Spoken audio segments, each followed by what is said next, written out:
नमस्कार, मार्केट पंचनामा में आप सभी का स्वागत है। मैं हूं सुमित और बुधवार का दिन यानी कि बैंक निफ्टी एक्सपायरी का दिन एक स्ट्रॉन्ग वॉलेटिलिटी के बीच में मार्केट डे हाई के आसपास कहीं जाके बंद हुए। शुरुआत थी कमज़ोर अंतर्राष्ट्रीय बाजारों की तर्ज पर। गिफ्ट निफ्टी करीब 200 अंकों के आसपास का डिक्लाइन दिखा रहा था और शुरुआत भी गैप डाउन हुई थी, लेकिन लोअर लेवल से पहले मार्केट्स ने रिवाइवल लिया बैंक्स में। फिर बैंक्स में भी स्पेशली पीएसयूज़ ने पहला रिवाइवल, फिर पीएसयू कंपनीज़ का पार्टिसिपेशन जिसमें तमाम पीएसयू कंपनियां बीपीसीएल, ओएमसीज, सारे के सारे, हिंदुस्तान कॉपर लोअर लेवल से अच्छी रिकवरी, एनएमडीसी, नाल्को, बीपीसीएल, कोल इंडिया, सब में रिकवरी आई बढ़िया। और फिर वो रिकवरी तेज़ी में कन्वर्ट हुई जब लास्ट लैग में हैवी वेट पार्टिसिपेट करना शुरू हुए। अच्छी खरीदारी थी कि रिलायंस नए अपने ऑल टाइम हाई को हिट करके गया आज फिर से। 20 लाख करोड़ की मार्केट कैप दोबारा पार। टीसीएस लोअर लेवल से रिकवर हुआ, आईटीसी में रिकवरी आई। बढ़िया अप मूव देखने को मिला तमाम पीएसयूज़ में, तमाम प्राइवेट सेलेक्टिव बैंक्स में, आईसीआईसीआई बैंक खास तौर से। प्रेशर था एचडीएफसी बैंक में एक बार फिर से आज अपने नए लोज की तरफ एचडीएफसी बैंक फिर चला और इंट्राडे में तो एक बड़ा डिप भी दिखाया था उसने, लेकिन अच्छी रिकवरी थी निफ्टी बैंक में, ऑटो में, पीएसयूज़ में, फिनेंस एनबीएफसी स्पेस में। इसके अलावा फार्मा में प्रेशर था हालांकि, लेकिन रिकवरी ज़रूर आई वहाँ पर भी।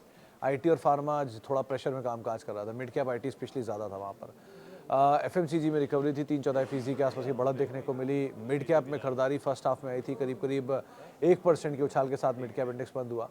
स्मॉल कैप इंडेक्स में आज वैसे ही खरीदारी थी, तो जब मिड कैप लाल में था तब स्मॉल कैप 1% ऊपर था।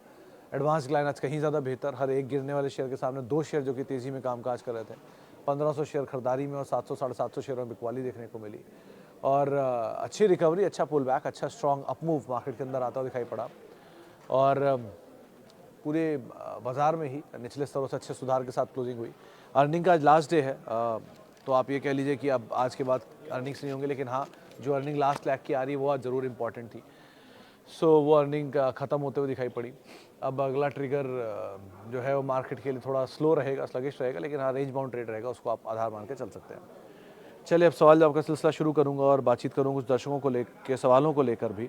सवाल जवाब का सिलसिला शुरू करूं उससे पहले वो आज बसंत पंचमी की, सरस्वती पूजा की एंड वैलेंटाइंस डे की आप सभी को बहुत बहुत शुभकामनाएं। अब शुरुआत करता हूं सवाल जवाब के सिलसिले की।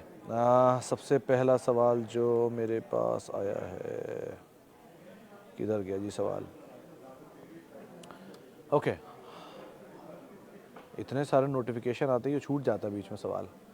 ये रहा। सुमित सर, जैसे आजकल मोस्टली सभी फैमिलीज़ में घूमने फिरने का माइंडसेट बहुत चेंज हुआ है, इससे रिलेटेड कोई स्टॉक जो बेस्ट परफॉर्मिंग कर सकता है? इंडिगो ऑब्वियसली, अगर आप आईआरसीटीसी, इंडिगो, ये दो ऐसे कारोबार हैं जो सबसे ज़्यादा इससे इम्पैक्ट करेंगे। फ़्लाइट का फेयर आप देख ही रहे हो, हाईएस्ट लेवल पर शूट अप किया हुआ है, और रेलवे का फेयर भी मतलब फ़्लाइट से कम नहीं है, और रेलवे में भी जो तेजस एंड ऑल ट्रेन हैं इस पर ज़्यादा लोगों का फोकस है। सो ये दोनों ट्रिगर इनके लिए ज़्यादा काम करेगा। Third is Indian hotels. आप अगर जा ही रहे हो तो तीनों के बेस्ट में जाओ ना। एविएशन का बेस्ट इज़ इंडिगो, ट्रेन का बेस्ट इज़ आईआरसीटीसी, और अगर होटल्स का बेस्ट जाना चाहते हो तो इंडियन होटल। तीन बड़े नाम हैं। आईआरसीटीसी में एक हैंगओवर है, वो गंगवार फैमिली का माल बेचना आएगा ब्लॉक के अंदर, वो कुछ दिन में ब्लॉक हो जाए, जिस दिन ब्लॉक हो उस दिन आपके लिए वैसे ही वो एक अच्छा मौका रहेगा, तो आप उसको आधार मान के रह सकते हो अदरवाइज़। लेकिन हाँ, बढ़िया ट्रिगर, अगर आप चाह रहे हो तो इंडिगो पहला preference, second is Indian hotel क्योंकि वो बहुत चला हुआ है, एंड थर्ड इज़ आईआरसीटीसी जिनको आप देख सकते हो। Long time no see, thank you Sharma साहब, hope you are fine. Sir, view on Bector food at CMP for long term and Manyavar 1000 से नीचे है, क्या करें इसमें? Any value pick for now? Bector is the value pick. मतलब एक इंटरेस्टिंग चीज़ आज किसी एक ने हाईलाइट की थी, तब मैंने पढ़ा वो, कि अनूप बेक्टर साहब जो कंपनी के प्रमोटर्स हैं, अमंग प्रमोटर्स हैं, उन्होंने रिसेंटली इस कंपनी के अंदर स्टेक लिया है। पहला स्टेक उनका जो लास्ट खरीदा गया था वो था शायद पिछले साल सितंबर में, और रिसेंटली उनकी तरफ से बैक टू बैक बाय हुए हैं 3 चंक्स में। हालांकि क्वांटिटी बहुत बड़ी नहीं है, लेकिन उन्होंने खरीदारी की है पिछले कुछ समय में, इसी जनवरी के महीने में ही। सो मिसेस बेक्टर में 1000 रुपये, 950 रुपये, 940, 927, नहीं 940, 957 और 1000 रुपये के आसपास बाइंग हुई है प्रमोटर की तरफ से। सो ये कंफर्टेबल जोन होता है जब भी प्रमोटर कभी पार्टिसिपेट करता है, तो आप इस लिहाज से इसे देख सकते हो। अगर आपके पास है तो आप बने भी रह सकते हो कि अगर प्रमोटर इस लेवल पे कंफर्टेबल है पोजीशन लेने में, सो कुछ बड़ा ही सोच रहे होंगे, गोइंग फॉरवर्ड को अच्छे प्रॉस्पेक्ट ही दिख रहे होंगे उनको। सो और 5,000 शेयर शायद बाय किया अभी की क्वांटिटी में, 5,000 की पहले वाली क्वांटिटी में, बैक टू बैक 15,000 या 11-12,000 शेयर ले चुके हैं। सो आप देखना चाहो तो Mrs Bector could be the one, आप जिसको पिक कर रहे हो। मान्यवर के केस में 960 अब आपका स्टॉप लॉस होगा, पहले वाले सारे स्टॉप आपने यूज़ नहीं किया, सो यही स्टॉप लॉस आपके लिए बचा है, आप उसको फॉलो करो। नंबर ठीक थे, कमेंट्री वीक थी, तो उसका एक इम्पैक्ट देखने को मिला वहाँ पे। ओके आगे बढ़ते हैं। Sir can we add UPL and Tata chemical more in this price for long term? Tata chemical फिर भी चक्रवर्ती साहब थोड़ा कंफर्टेबल है बिकॉज ऑफ वैल्यूएशन, क्योंकि वो 12 के 13 के मल्टीपल पे अभी काम काज कर रहा है, FY 26 नहीं 18 के मल्टीपल पे अभी काम काज कर रहा है, FY 26 पे 12 का मल्टीपल आ रहा है। सो वैल्यूएशन वाइज वो ज़्यादा कंफर्टेबल है। यूपीएल में लॉस है और सिचुएशन ही बहुत वीक है, सो वो पार्ट को आप अगर दरकिनार रखे, थोड़ा सा भी रिस्की ट्रेडर हो तो बात अलग है, लेकिन ज़्यादा कंफर्टेबल इन दोनों में टाटा केमिकल है फिर भी कंपेरेटिवली। और वैसे भी टाटा समूह के बाकी कंपनियों के नंबर्स अच्छे थे, इस कंपनी के नंबर थोड़े वीक थे, तो शायद Q4 में इसका इम्पैक्ट आ जाए जो बचा कुछ आओ। सो आप देख लो, but situation wise, valuation wise at least Tata chemical is better comparatively UPL and Tata chemical में। Where is bottom of HDFC bank? When this pain will end? Why market punish like this? Gurpreet sir देखो, pain कहाँ ख़त्म होगा तो मुझे नहीं idea कि मतलब आई एम नॉट, जिसको ये पता हो कि कहाँ तक जाएगा, कहाँ तक रुकेगा, कहाँ पर चलेगा। इतना ज़रूर समझ में आ रहा है कि पूरा बैंकिंग सेक्टर, अभी मैं एक शीट बनवा रहा था, एक डेटा चेक कर रहा था, इसी ड्यूरेशन में the largest of the largest banks जो हैं वो 3 गुना हो गए। SBI स्पेशली 250 रुपये का शेयर 750 रुपये हो गया। ICICI चल गया इतना, छोटे बैंक तो JNK bank, Canara bank, bank of India, इनकी तो कोई हिसाब ही नहीं है, तो इस गुना भागे, 300-300% भागे। सो ऐसे ऐसे तेज़ी आ चुकी है अलग अलग बैंक्स में, अलग अलग ड्यूरेशन में। इस ड्यूरेशन में, जिस ड्यूरेशन में HDFC बैंक बिल्कुल हिला भी नहीं, लेकिन HDFC बैंक जब चल रहा था तब SBI हिला नहीं था। सो एक टाइम जोन होता है परफॉर्मेंस का, ऐसा नहीं है कि HDFC बैंक कोई ख़राब बैंक है, it is still the finest private sector bank. ठीक है, समय थोड़ा भी ख़राब चल रहा है, इसलिए आप उसको जितना मर्जी बुरा बोल लो, वो कोई बात नहीं, लेकिन अगर आप इन्वेस्टर हो और आप कोई अच्छा एसेट ढूंढ रहे हो तो HDFC bank is a फाइनर bank. मतलब 25 लाख करोड़ के एसेट को मैनेज करने वाला बैंक कोई छोटा बैंक नहीं हो सकता, और वो भी विदाउट एनी फ्लॉ। तो 3-4 बड़े बड़े इवेंट इंडियन इकोनॉमी में हुए हैं बैंकिंग हिस्ट्री में, और उनमें से किसी में इसका नाम नहीं है। सो आप खुद ही अंदाज़ा लगा सकते हो कितनी फ़ाइन अब तक की मैनेज्ड बैंक थी। अब आगे रहेगी या नहीं, उसके लिए नया मैनेजमेंट आया है, और जो एग्जिस्टिंग मैनेजमेंट उन्होंने देख परख के उसको रखा होगा, तो ट्रस्ट ऑन देम। अभी कंसोलिडेशन चल रहा है क्योंकि बड़ा मर्जर है, उस मर्जर के बाद कंसोलिडेशन होना ही था, मच अवेटेड था वो, तो कंसोलिडेशन चल रहा है। अब जब 2 बड़े बैंक्स का विलय होगा तो कंसोलिडेशन तो होगा। ये PVR एनॉस में तो यही हो रहा है, क्योंकि उसका स्केल इतना बड़ा नहीं, इसलिए आपको वो उतना ऑड नहीं लग रहा, क्योंकि वहाँ पे इतने ज़्यादा लोग इन्वेस्टेड नहीं है, ज़्यादा बड़ा नहीं है वो। HDFC बैंक बड़ा है इसलिए ज़्यादा ऑड लग रहा है, लेकिन वहाँ पर भी सेम सिचुएशन है, कंसोलिडेशन चल रहा है। सो जब तक एक नया एसेट क्रिएट नहीं होगा तब तक ये ऐसे ही रहेगा। जिस दिन वो नया एसेट क्रिएट हो जाएगा, situation would be something else.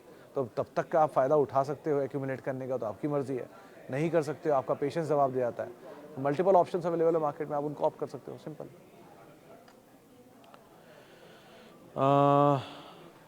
Mankind I have 50 shares at 1350। मेरे ख्याल से वीक नंबर था अमित जी इसके इस क्वार्टर के।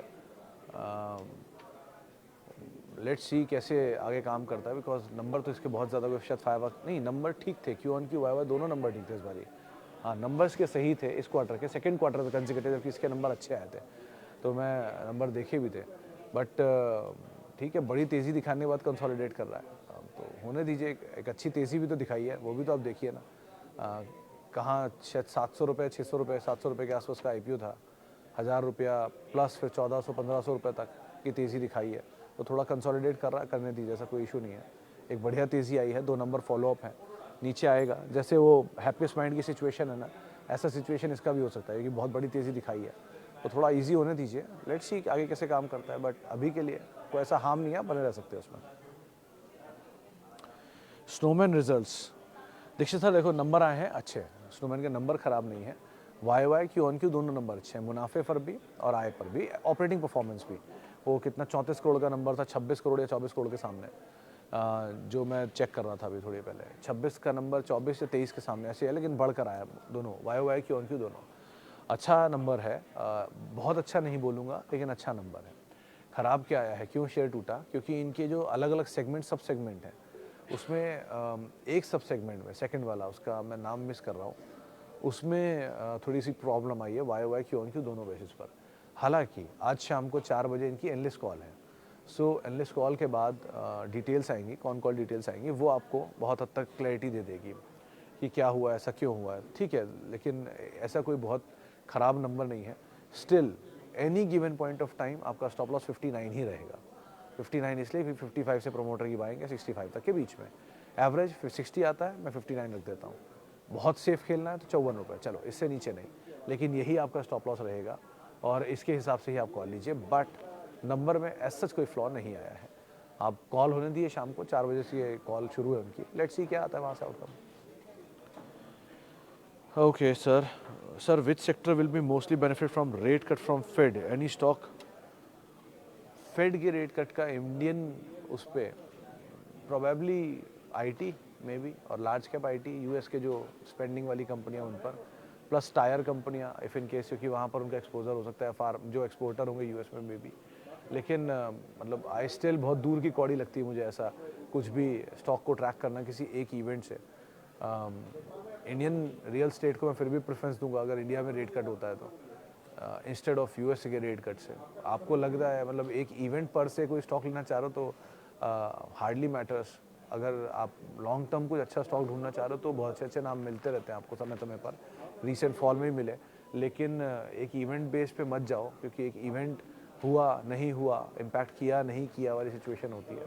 लेकिन अदरवाइज़ आप लॉन्ग करके बैठिए अच्छे अच्छे शेयर नीचे के लेवल पे, क्या ही हार्म है। इवेंट और नो इवेंट, स्टॉक में तेज़ी मिले या बढ़िया सेट आपने एक्यूमुलेट किया, क्या दिक्कत है उसमें। Adani enterprise FU after 1 year, what next? मेरे ख्याल से होल्ड करिए शिवम जी, इसमें आज भी बाय आया है। और एक कल जो इवेंट हुआ था मूडीज़ का, जिसमें 8 कंपनियों की रेटिंग को उन्होंने अपग्रेड किया है, उसमें 3 तो लिस्टेड थी और 4 नॉन लिस्टेड कंपनियाँ हैं। और अच्छी फंड रेजिंग की एक्टिविटी इंप्रूव हुई है, और आज से एक नया वो भी शुरू किया उन्होंने, एक नया पार्क भी, जो लार्जेस्ट सोलर पार्क है। सो धीरे धीरे जो अलग अलग सेक्टर, सब सेक्टर में कामकाज हो रहा है, कंपनी में कामकाज हो रहा है, ये इस कंसोलिडेटेड एंटिटी के लिए काफ़ी बेहतर है।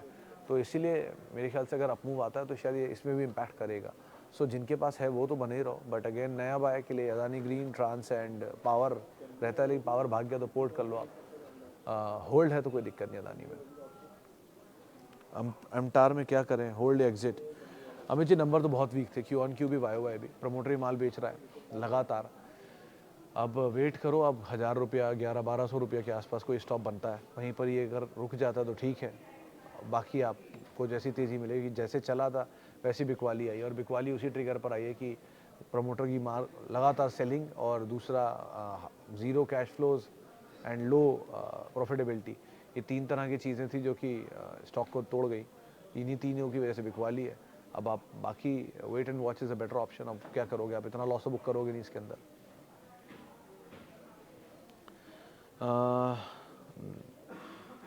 सर कल्याण ज्वेलर्स का लॉन्ग टाइम व्यू। आज़ाद साहब, ज्वेलरी में इफ़ इन केस आप जाना चाहते हो तो in Titan would be the best obviously. Kalyan भी ठीक है, मैं ख़राब नहीं बोलूँगा, बट ये मोमेंटम को चेज़ करना ज़्यादा बेटर है। क्योंकि जैसे आज वो आया था कोलकाता बेस्ड जो कंपनी है ज्वेलरी की, उन्होंने भी आउटलुक अच्छा दिया, and they are good in West Bengal and other markets as well. But you know sector का प्रीमियम हमेशा टाइटन को ही मिलता है। कोई भी क्राइसिस अगर बढ़ा इस तरह के सेक्टर में तो उसका इम्पैक्ट भी यहीं आया था घूम के। So though Kalyan is a good company, otherwise ऐसा कोई खास खराबी नहीं है, बस चला बहुत है वो शेयर, इसलिए आज सब उस पर ध्यान रखना। लेकिन फिर भी इफ़ इन केस कोई नया इन्वेस्टर है, कोई लॉन्ग टर्म सोच रहे हो, या मोमेंटम को आप नहीं चेज़ कर पाते हो, या आपको लगता है कि buy it, fill it, forget it वाला सिचुएशन है, तो Titan would be the best. Kalyan है, आप होल्ड कर सकते हो। सेनको भी आप होल्ड कर सकते हो, कल्याण भी होल्ड कर सकते हो। आउटलुक अच्छा देखेगा आज मैनेजमेंट, आप चाहो तो सुन भी सकते हो, और बढ़िया ग्रोथ की बातचीत भी की उन्होंने, तो दोनों भी कंपनियां ठीक है।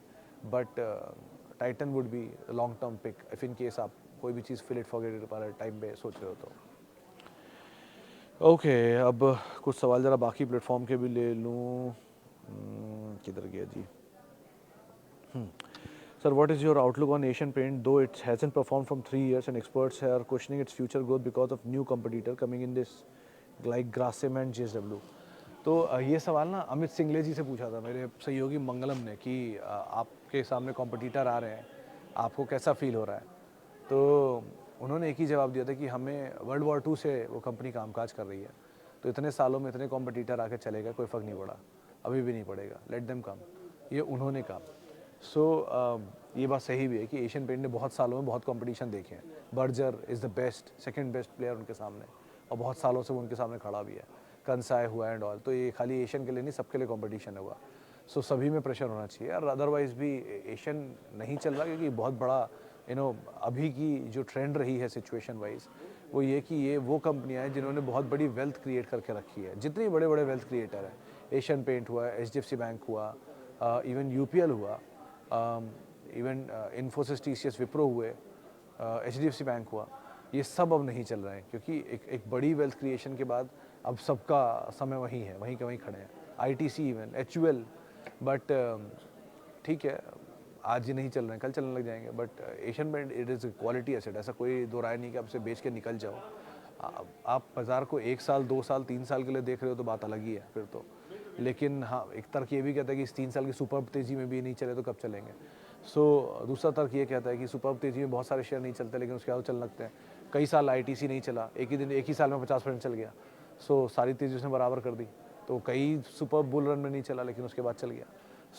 डिपेंड्स आप कौन सा पक्ष फॉलो करना चाह रहे हो, बट एक अच्छा असेट आपके सामने एशियन पेंट ज़रूर है। आप उसे अच्छा स्टॉक मानो या ना मानो, लेकिन एक अच्छी कंपनी ज़रूर है। चॉइस इज़ योर्स, आप उसे एक्यूमुलेट करना चाहते हो इस जोन में।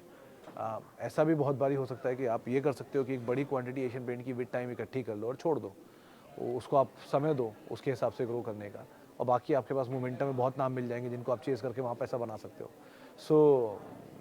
डिपेंड्स आप कैसे इन्वेस्टर हो या ट्रेडर हो मार्केट में, but it is a good asset otherwise.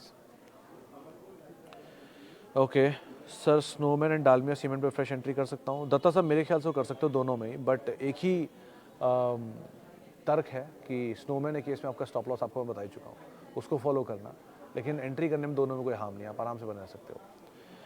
If you could invest in 2 Murugappa group company, will it be CG power, Carborundum, Shanti gear? It is better to sit on cash and wait for dips. तो Andhra sir, अगर मुझे मुरगप्पा की 2 कंपनियों में जाना है, बड़ी मुझे है, निजी है मेरा, आपको मैं जाओ या ना जाओ आपकी चॉइस है। Tube investment would be the first one, क्योंकि वो पेरेंट है सारी इन कंपनियों की। Second would be Carborundum, universals, CUMI, इन दोनों में आराम से बैठ के जाया जा सकता है, लेकिन आउटराइटली एक शॉट में नहीं। I keep on buying on SIP वे, आराम से लेता, अगर होता मैं आपकी सिचुएशंस में तो। और दूसरा, किसी फॉल में मैं घबराता तो मैं हुई नहीं वैसे भी, क्योंकि बहुत तो फॉल देखे बैठा हूँ मैं ऑलरेडी। लेकिन हाँ ठीक है, जब तक स्ट्रक्चरल इशू नहीं है और प्रॉफिटेबिलिटी सपोर्टिव है। आपको याद होगा प्रॉफिटेबिलिटी में हमेशा एक बात बोलता था कि जहाँ प्रॉफिट नहीं वहाँ पे निवेश नहीं। पेटीएम का एग्जांपल भी आपको याद ही होगा कि मैंने हमेशा क्यों बोला कि जहाँ प्रॉफिट नहीं वहाँ निवेश नहीं। प्रॉफिट तो आ ही रहा है ना धंधा क्यों खोलते हो आप लोग?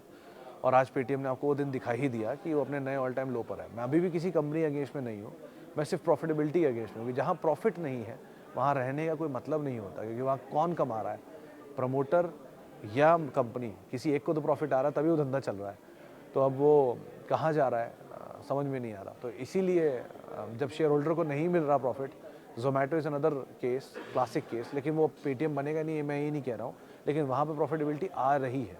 अगर वहाँ प्रॉफिटेबिलिटी आ जाती है तो situation would be something else. तो ज़रा इस चीज़ का ध्यान रखना कि जहाँ प्रॉफिटेबिलिटी नहीं वहाँ नहीं। तो प्रॉफिटेबिलिटी को फॉलो करिए, चाहे वो रिलायंस हो या फिर पेटीएम हो, जहाँ प्रॉफिटेबिलिटी वहाँ बनिए, जहाँ नहीं है तो अवॉइड करिए, सिंपल। ओके सर, चलिए फिलहाल अब इतने सवालों शामिल करूंगा, माफ़ी उन सभी लोगों से इनसे बातचीत नहीं हो पाई। बहुत बहुत शुक्रिया सभी लोगों का जिन्होंने सवाल पूछा। मुलाकात होगी अब आप लोगों से 5:30 बजे शाम को, और आप मेरे साथ जुड़ सकते हैं @सुमित रिसर्च, मेरा ट्विटर हैंडल है, सोशल मीडिया हैंडल्स है। किसी भी निवेश से पहले अपने वित्तीय सलाहकार की राय आप ज़रूर ले लें, और CNBC आवाज़ के यूट्यूब और फेसबुक पेज पर आप हमारे साथ जुड़ सकते हैं। नमस्कार।